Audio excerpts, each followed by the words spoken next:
most so funny to talk about myself in front of people. Just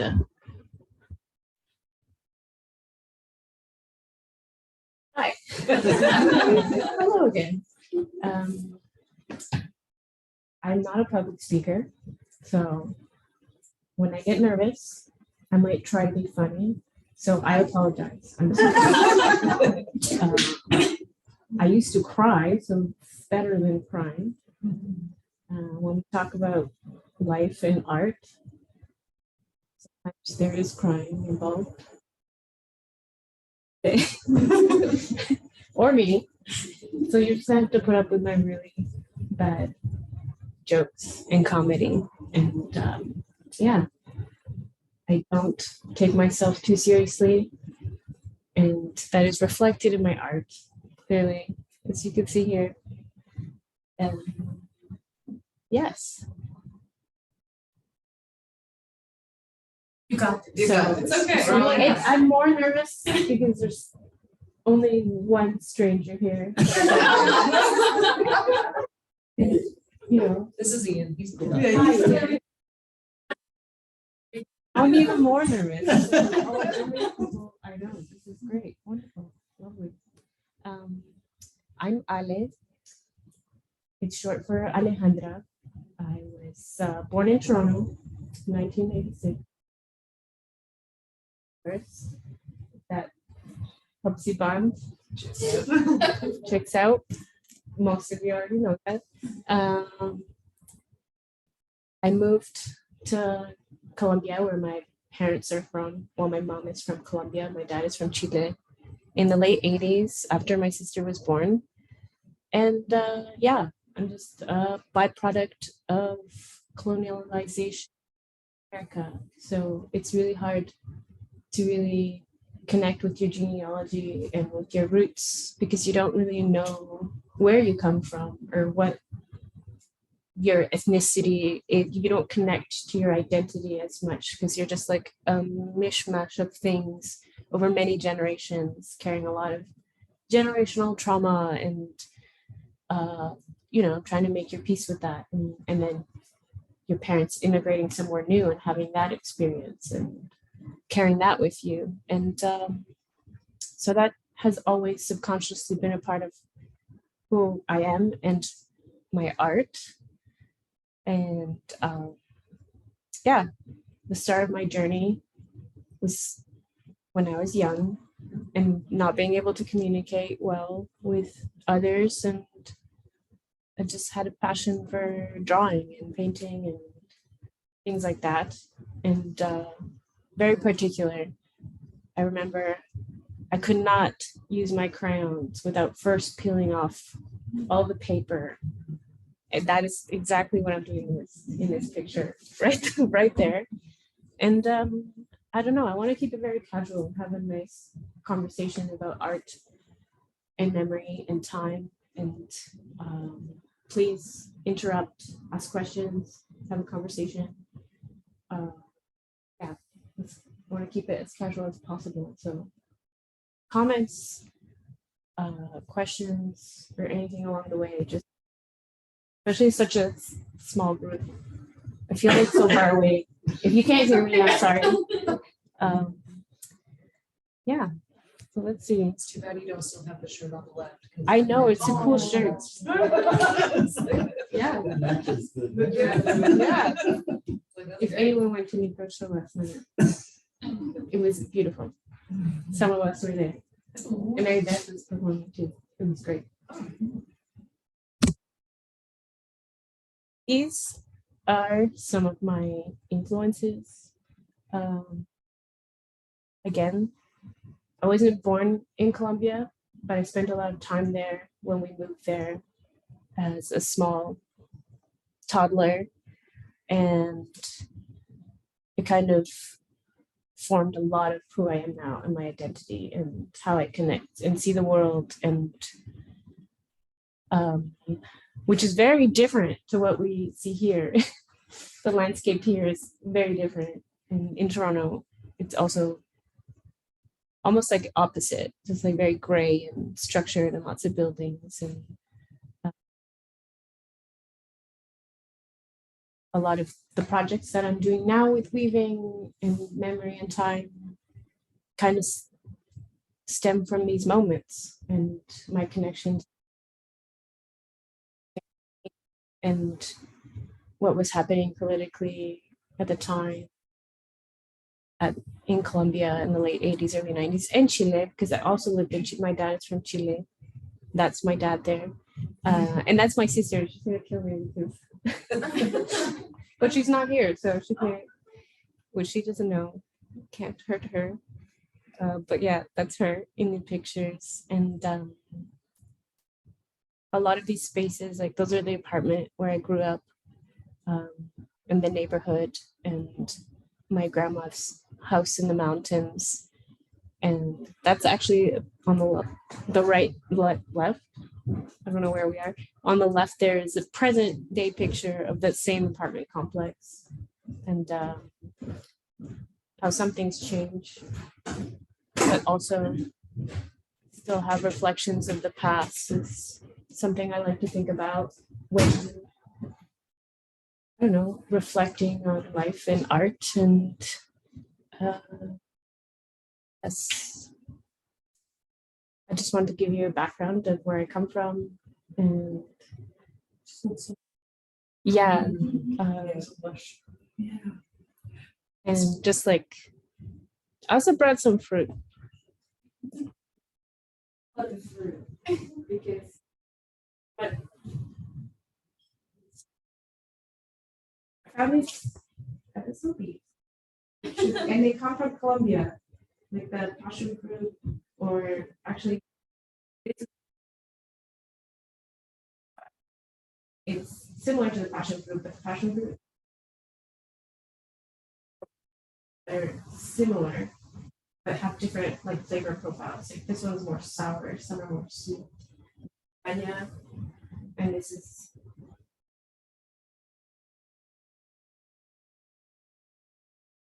also smells of the past. I don't know. But taste, smell, for everybody. I know. This has one. Yeah. When I think about time and memory, I think about fragments, because when you recall something, sometimes it's just like a little image or a scent or a taste, and it can bring you back, transport you to somewhere, and you won't get a full picture. You won't be there again, and you might not remember it exactly as it was, but it's still very connected to that time and place, and whether bad or good or just nostalgic. Something I think about a lot, and it's come up recently in the weaving projects that I'll show you soon. But yeah, feel free to have some.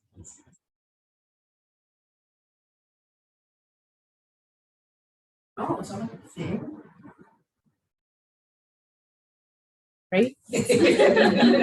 Very good. His body spray, for sure. And yeah, here's more of what I think about when I travel. I go back to these places where I hold a lot of childhood memories and just moments, or just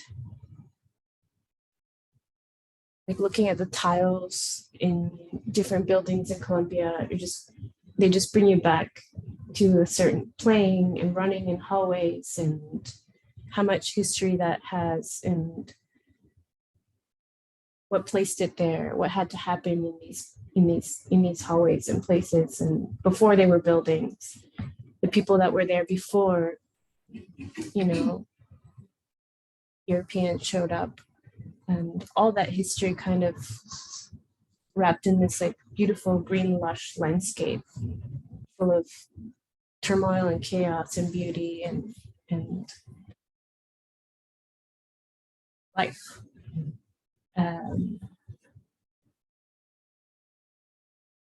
So this is what I find inspiration from when working on my textiles and things. And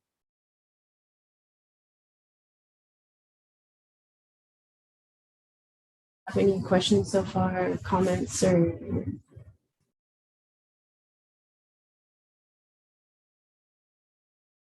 like in many different trips? yeah, and like different moments. Some of these are from a trip in February. Some of them are from like 10 years ago. Some of them, yeah, like this photograph is actually a picture of my grandma's old house in the country, but which is right here, this tiny little house. But in the mid 90s, the guerrilla, which is like a kind of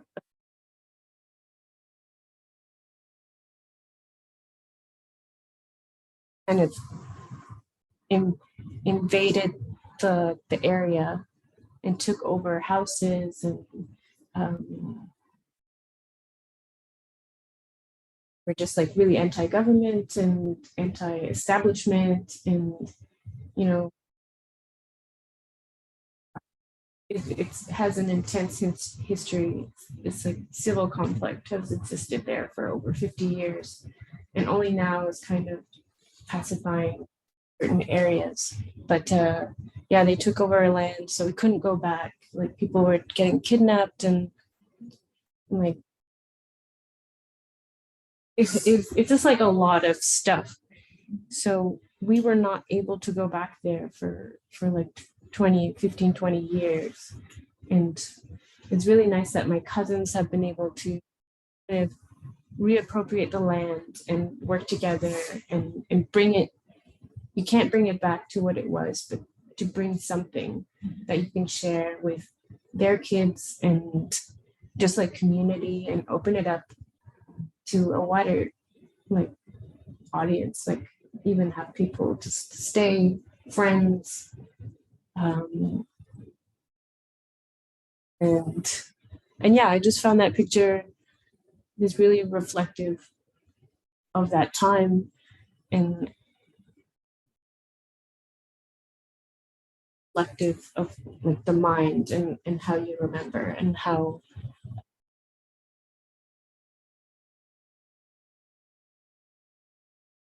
change and become overgrown, but their essence is still kind of there. Like, that was a bathroom, that is a toilet. It, doesn't work anymore, but you can kind of still conceptualize what it is and what it was.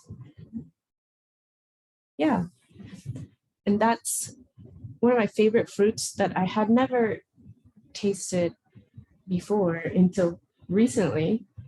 And it's called a kurua. It's there in the center. It's very similar to the passion fruit, but it's sweeter and less sour. And it just, it was shocking to learn something new about something a place I was so familiar with, and you go and explore places and there's still like hundreds of fruits that you haven't tried before, you haven't tasted before, but are still familiar because they, that are still rooted in something that's connected. It's very similar to the passion fruit. It has similar profile. It just brings you kind of similar memories. And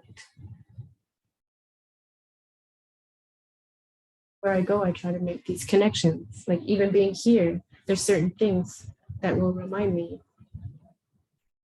Being home or being in Colombia, just like the warmth of the people is not something that I see in Toronto, but I find it here, and it's very. I don't know where I'm kind of going on a little bit of a tangent. No, it's yeah. I don't know if I was hoping to have more conversation, but more back and forth. I love working with an atom, and sometimes I have memories and It's very cathartic, Yeah, like, and I think, therapeutic. and you. Oh, no, go ahead.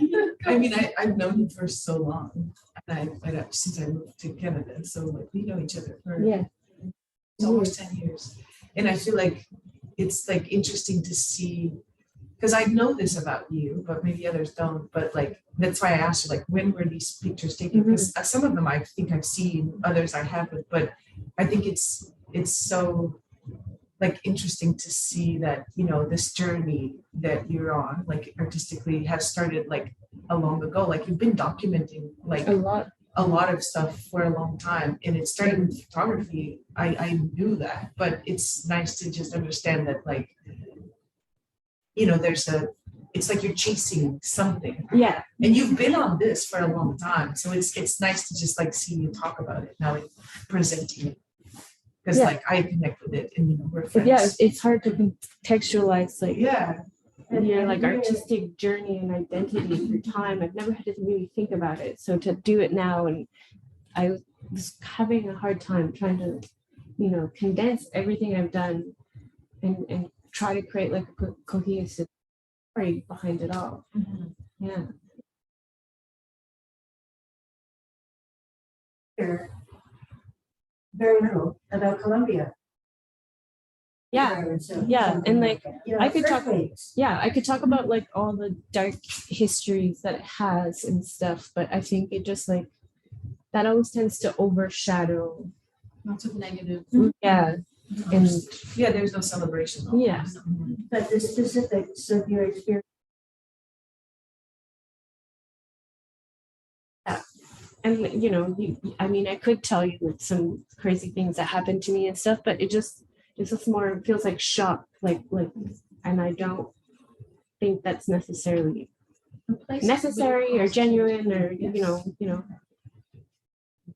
If you want to be shocked, I can shock you. One thing I like overall though is the scheme of color. like, Yeah. With the photo, the weavings, but even the fruit, Yeah. like everything just is so rich with color.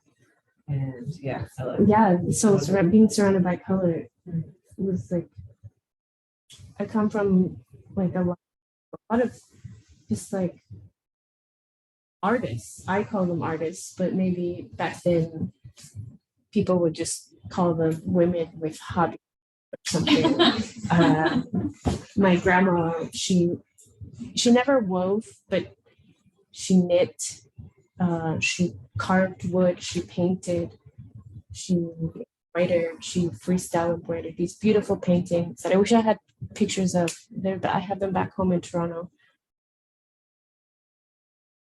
She, like any kind of ceramic artwork, like all these crafts and skills that she collected over the years that, you know, most of my family didn't pay attention to, but one of my favorite things is to spend time with her and like learn a new like crafting skill and listening to her stories while we worked. And like a lot of my aunts have the same story where they did these things, but obviously nobody took them seriously, because I think when it comes to craft, it's still a struggle for it to be taken like a real serious art form. It's changing, and I really like that, and that's part of what drew me away from painting and other things, because actually what drew me away from painting and other art was having really crazy hectic life where you just don't have time to paint anymore, or you don't have the energy to, or you can't to go to your job, or you know, I didn't have space because my living situations weren't always like guaranteed, and all these struggles that we go through. And one of the things that I gravitated to was like learning to crochet again, reconnecting, and that all stemmed from like a serious amount of grief and sorrow and losing people and losing a lot of things, losing opportunities, and just, you know, maybe not being able to get help, but finding therapy through textiles, through just the meditation of crocheting and just mindlessly, like, weaving or the act of learning a new skill. And so these are just some samples of things I've done. Most of them are unfinished because that's how most of my work is unfinished, documented properly. And yes, it does include knitting clothes for tiny baby dolls, which was actually really therapeutic, and or knitting little things for my friends. And Like those two turtles. Remember the oh yeah, for Bill and Aaliyah? Yeah. Their trip? I was for a while I was crocheting little turtles, and I was just giving them to my friends, and just like that act, you don't really see it as an art form or a practice of art, but it is. It's like life is art, living is the art, and like loving is art. Sharing that with other people. For me, it's art. I don't know how we all define art. It's everywhere. It's just life, and all the different mediums and things I've worked with. I've even included 2 pictures that I drew when I was still living in Colombia when I was a kid. You see them. I was a big fan of the Ninja Turtle. Yeah, it was huge Ninja Turtles. It was 1990. Like, don't hate me. No judgment. No judgment. It was a big part of my life, my identity. Everyone had a favorite Ninja Turtle.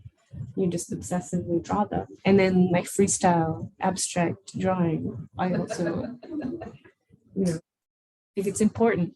And then just even in the moments of rest, when it's like really bored, just being at the beach and like not having any art materials, it's like I always have to feel like I have to do something with my hands. It's like, okay, can I weave with seaweed? Can I weave seaweed? And I was like, sure, let's do it. Just like, sit there and that just becomes part of the experiment, and playing with things, and making art through grief and through pain, happiness, and through all these little moments. And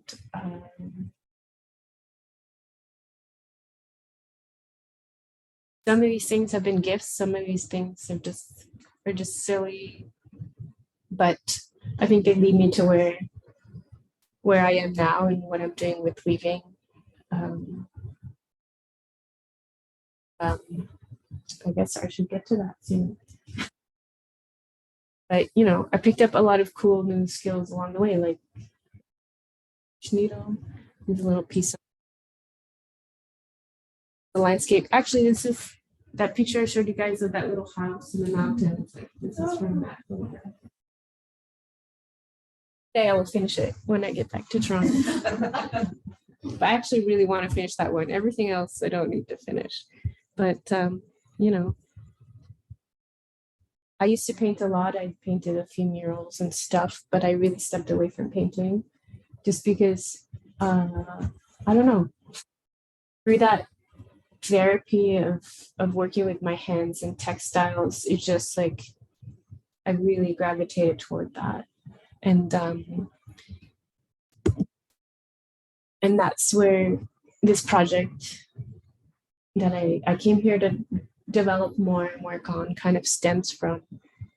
Just sitting in my room, weaving one day, just with some fiber, and just looking at it and thinking back, because I went to film school very briefly when I went to university.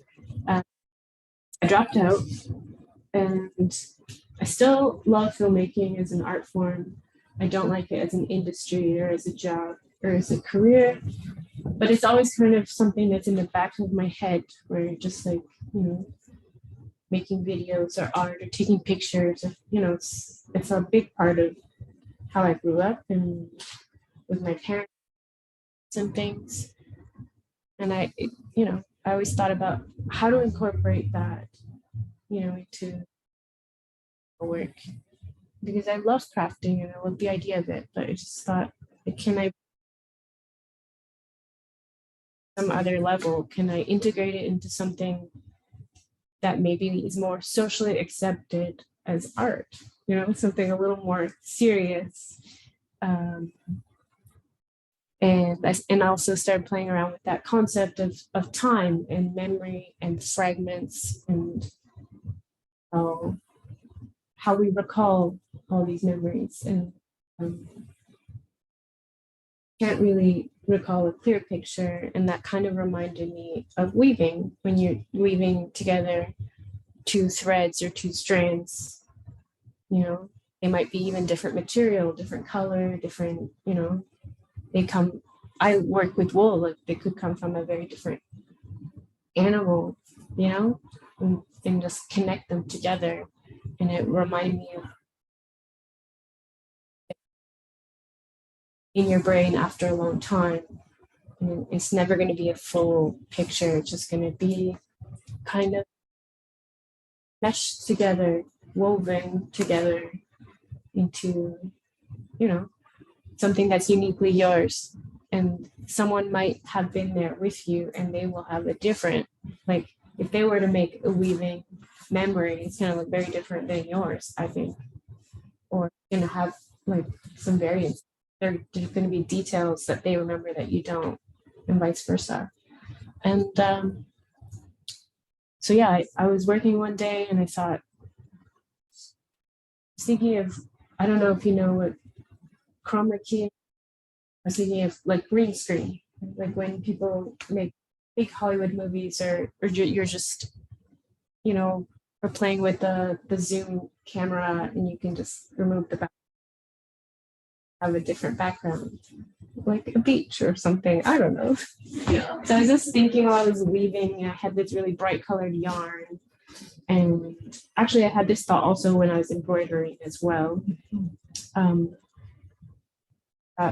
Wow, wouldn't it be cool? I wonder if it's possible to capture this and remove the yarn color and replace it with another image, or another like moving image or something. And so I looked for it. I went on the internet and I just like, you know, tried to see if anyone had tried it before or done it, and I couldn't find anything. I really couldn't. So I was like, oh, maybe I should try it. Like, let's experiment and see if I can make that work. And I did. And this was last June, maybe. I had COVID, so it was like, I don't know if it was like fevers, delusions, where I thought, you know what, I'm feeling really ambitious. I'm gonna make art again after not making like anything for a long time. And maybe in those weird fever dreams, I decided like, yes, let's make it happen. I don't have lights, I don't have a proper camera. Who cares? It's gonna work. And it kind of worked. It got me here, and actually got me in this seat talking to you guys now, which I don't know if I regret or not, but I don't regret it. I just feel bad for you guys having to sit here and listen. Oh, and ramble. But yeah, so you can just watch a process while I chat of the weaving aspect. I'm just weaving, I'm just winding yarn. So I had COVID. I did this weaving. I couldn't figure out how to do it. If I put it on a table, I didn't have the right equipment to shoot where I could capture the weaving with lighting. So I decided to actually frame it, put it on a wall. So I just took my loom and I hung it on a wall. And I don't know if any of you are weavers or have tried weaving, but that's not normally how people weave. And I'm sure professional weavers would freak out a little bit. They're like, it's not stable enough. You're not getting proper tension, and basics of something, and then I just do my own. if it works out, it works out. If it doesn't, you know, I'm not selling my weavings, so it doesn't feel like an important aspect to me. For me, it's just like the process and learning along. So where was I? Yeah, so I was photographing these weavings. So as I will, frame by frame, I would take an image. Some of you maybe saw me working here while I was doing it. I mostly worked at night to get more better light, but I would take my weavings, you'll see, and maybe I could just, this is very long. I just thought I would bring this earlier. Oh yeah, more winding, this is great. Warping.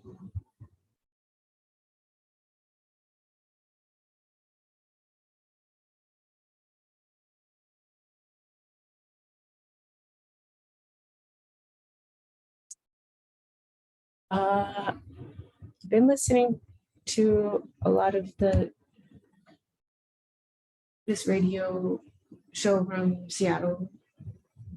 KEXP has like a bunch of stuff, and I listen to some podcasts, and I listen to some television.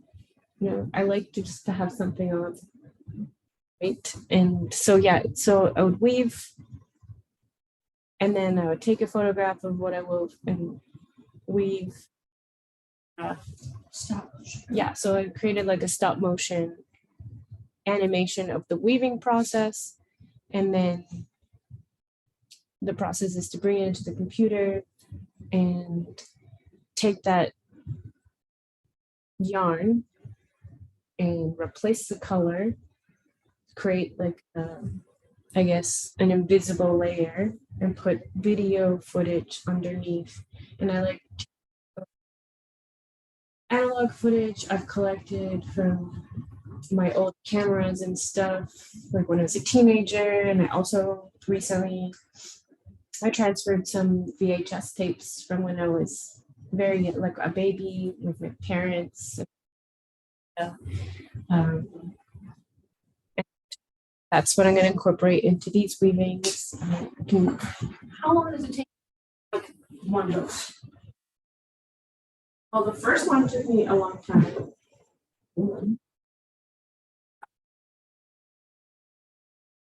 I don't really know what time I was doing at that moment. So that took me like 2 days to weave. This one took weeks, but also I had to restart it because my so I just like took it apart and did it again. Oh my gosh. No. Yeah, and this one I did it in like 4 hours. I don't know the thing about weaving. I know that there's the shovel that goes back and forth. Yeah.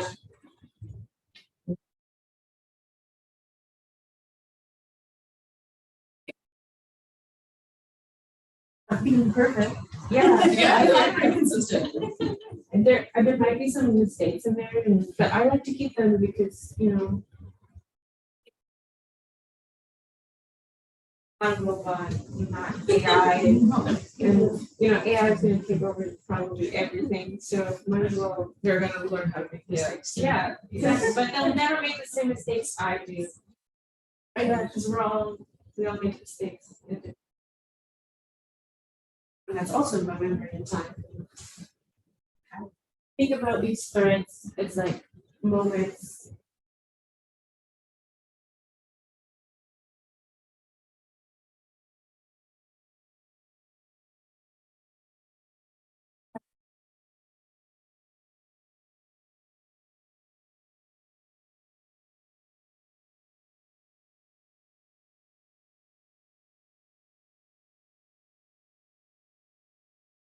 I'm not one of those people. I mean, he sort of, drops on my head. That's why I was pushed off the wall by my sister when she was 3. I blame that. It's like I could have had a different personality. I don't know. Or maybe it was the trauma. You develop differently in different like It's interesting that like the bright colors, go in the favor of, being able to use it as screen, but also like how, it's related to like the background of. Like I feel like they work, in a digital. they looked a lot better than what I thought they would. Because I'm like, oh, I'm gonna make this and then I'm just gonna use it as a template and then I'm just gonna don't need it anymore. I can get rid but they're Get rid of it. yeah. So at first I was like, oh man, these colors. Like I went to the yarn store up the street in Hamilton and at the counter I was like, oh, interesting choices. I'm experimenting. And she's like, okay. Just saying to me, go to one words with symbol. Oh, the orange, yes.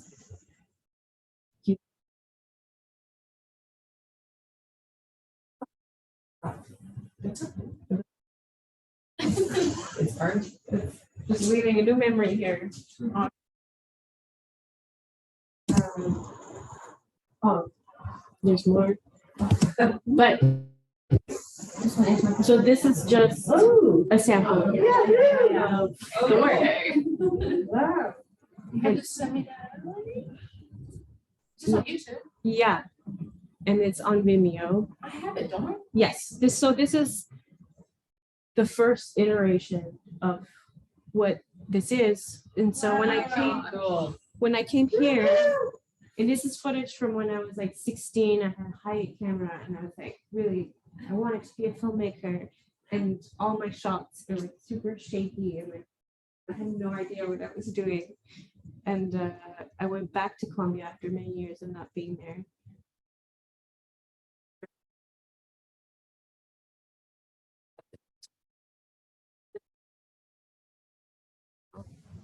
It's hard for me. Oh, it was such a intense, so many emotions, so many feelings. So my memories are not super like clear. Seeing all that. This has some sound, but I didn't put it in because I figured I would just be talking over it. But you can listen to it on your own time. But how I want to develop the project is play with patterns because, that was just the basic weave that I did for this one. So I wanted to try different, see what that would look like something like this with different shapes and things. How will that come out? And I'm actually right now in the process of editing these weavings into an animation like this. And what I really wanted to do was take the weavings out into the landscape here. Incorporate, my present time, past time, and, exploit this beautiful landscape here that, this. I like to take these out and play. A part of using different colors is to see how they kind of. Oh no!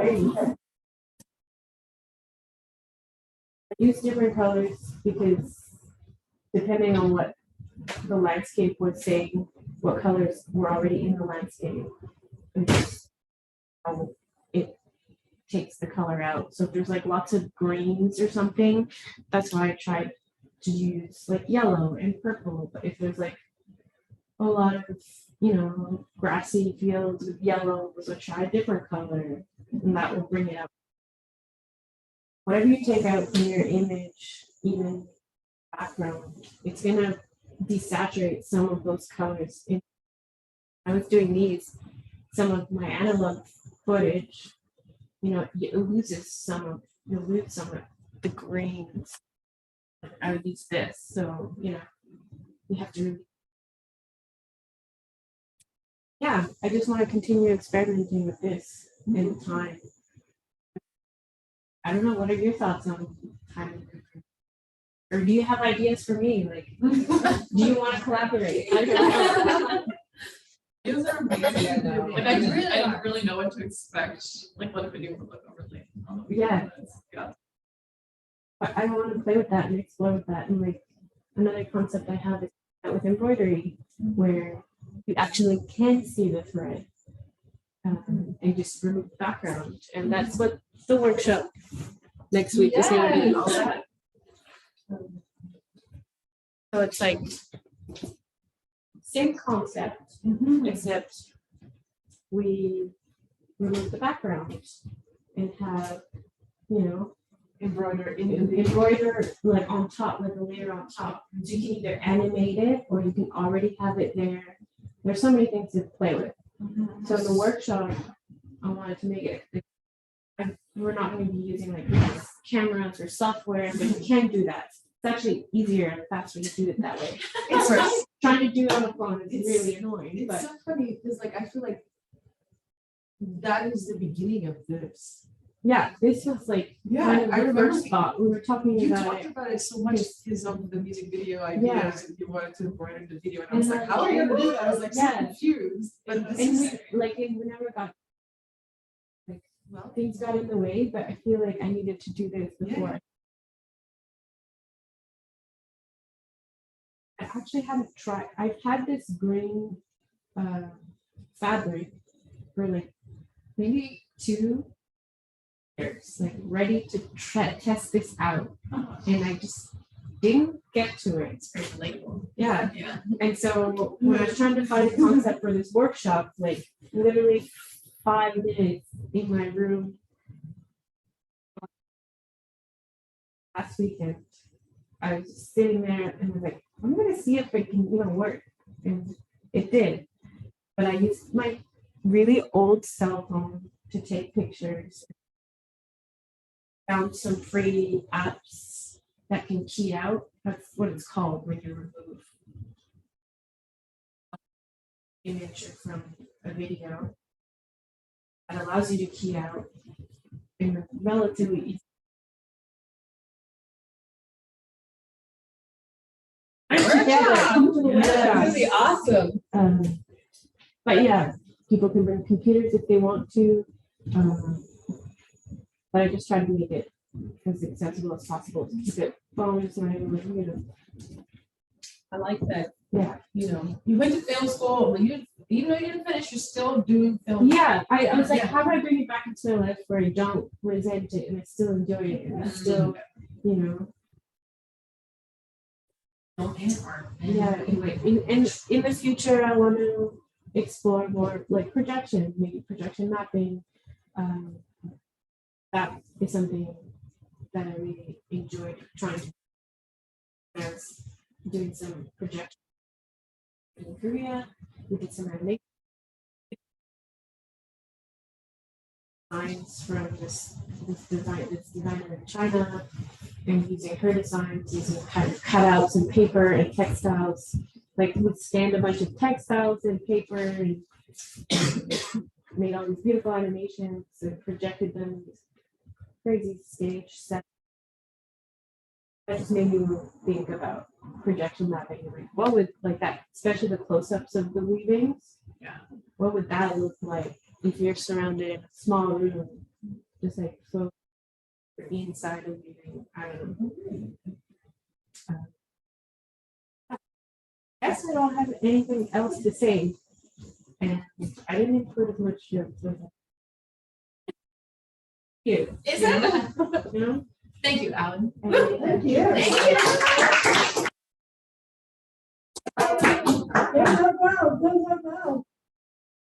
If you want, or if you have any questions, comments. 30-second or minute-long clip from the video on YouTube or from the video? Yeah. I think I have the actual. you want the file, I can send you the file. Sure. It's already on. Is it? I have it on my Google Drive. so Oh, yeah, it's there. yeah, that'd be great. I'll put that on Instagram. Yeah. Yeah, I haven't shared it because, Yeah. you know, at first I was like, I'm still developing it. Like, what if someone steals my idea? Or, you know, but just like the silly ego artist Instagram guys these days. They're like, they're gonna do a better job. I'm like, yeah, they probably will do a better job. Probably be really cool. And I think we should share it. That's why I want to do this workshop. And like, I want to see what people, where it can go. So yeah, mixing textile, analog, and making it all together and create something new. Sorry. Mhm. Can you have a picture still and then put your embroidery animation on the top? Yeah. Yeah. Yeah, you can have still images, you can have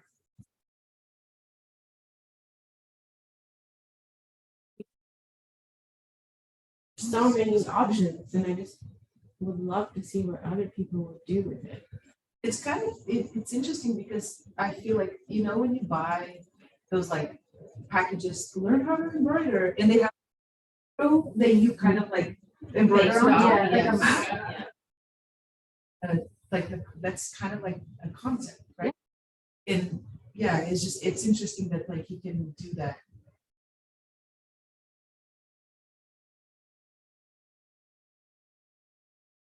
And for me, it's also kind of an homage to my grandma and my ancestors house in Latin America, that craft, and bringing it back and trying to do something new with it. And that's very. trying to connect with the future too, like what's gonna happen. I don't know. Yeah. Holograms, maybe. Yeah, it's like imagine like, oh, I'm just like meetings. They have all those like VR things where you can just pretend to drive a train. And stuff like that. Something really relaxing, and it's just like we.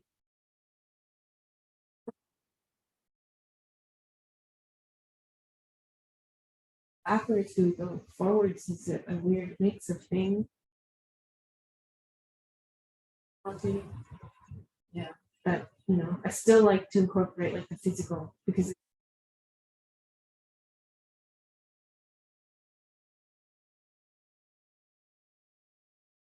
process of making something, not the end product. Because, you know, I like, yeah, like I would paint stuff, but I haven't done that so long. yeah, Because like you're fiddling away at it for a long time. With Yeah. this, like you can just see it. Oh, yeah. Sure. yeah, And it's done faster and yeah. I mean, it's still indoor painting, but it's like an emotional process. So you have to be able to let go, especially if you haven't done it in a while.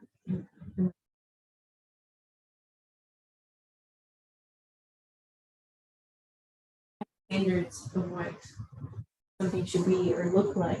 We all have really good taste, I think, right? But you just haven't developed the skills to get there. You just your taste is so much bigger than your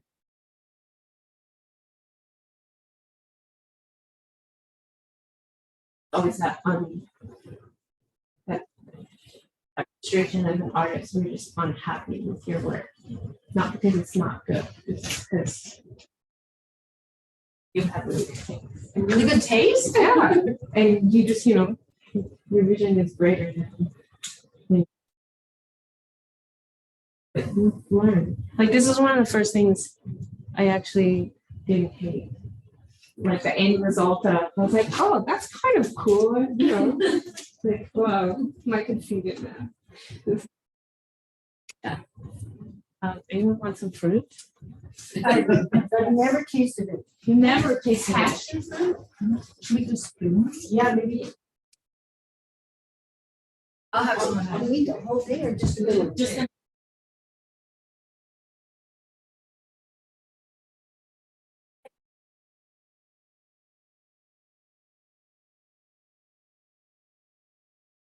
Oh, that video, so cool. What a great beginning.